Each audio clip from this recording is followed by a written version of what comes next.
কালকে রাতে যখন আমি নাইটে যাই তখনও জল হচ্ছিল, যার জন্য আমি গাড়ি নিয়ে যেতে পারিনি। সাইকেল নিয়ে গেছিলাম ছাতা নিয়ে। তো আমি কালকে গেছিলাম নাইটে। তো সকালবেলা নাইট থেকে ফেরার সময় দেখো কিরকম জল হচ্ছে। কালকে রাতে যখন আমি নাইটে যাই তখনও জল হচ্ছিল, যার জন্য আমি গাড়ি নিয়ে যেতে পারিনি। সাইকেল নিয়ে গেছিলাম ছাতা নিয়ে।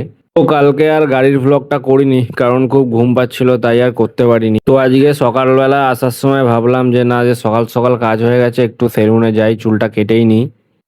তারপর দেখো আমি যখন আসছি তখনও অনেক বৃষ্টি হচ্ছে, দেখতেই পাচ্ছ তোমরা রাস্তাঘাট জল। তারপর আমি ঘরে চলে আসলাম। তারপর আমি যেই বাড়ি এসে বললাম আমি চুল কাটতে, অবশ্যই আমার ভাই বলছে দাদা আমাকেও চুল কাটতে নিয়ে চ। তারপর আমি ওকে বললাম তুই তো সেদিনকেই চুল কেটে আসলি, এখন তো চুল সেরকম বড় হয়নি কাটার মতো।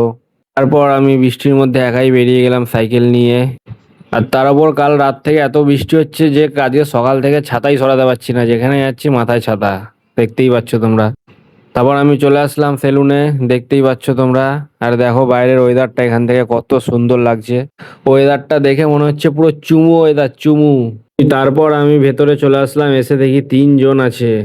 আর আমি খালি ভাবছি আমি এমনি সারা রাত জেগে ডিউটি করে এসেছি, তারপর আমার এত ঘুম পাচ্ছে। তার উপর এখানে 3 জন লাইনে আছে, আমি কখন ঘরে যাব। পর আমি একটু পাকামি মারছিলাম, মানে ক্যামেরাটা টেস্ট করছিলাম। এই দেখো। আর আমার চুলের মাঝখানে দেখতেই পাচ্ছ ব্রিজ হয়ে গেছে। আমি যে চুল কাটতে এসেছি এটা আমার বন্ধু হয়। তারপর ওদের গাছে দেখলাম একটা চকচকে পেয়ারা ঝুলছিল, আমি আবার পেরে সেটাকে খেয়ে নিলাম। তারপর অনেকক্ষণ ধৈর্য ধরে বসার পর আমার লাইন চলেই এসেছে। আর একে দেখো আমার চুল ধরে টানাটানি করেই যাচ্ছে। তারপর দেখছি আমার মাথায় কতগুলো ক্লিপ লাগিয়ে আমাকে মোড়ক ঝুঁটি বানিয়ে দিয়েছে। তারপর এতক্ষণ সময় দেওয়ার পরে দেখতেই পাচ্ছ এটা আমার ফাইনাল লুক।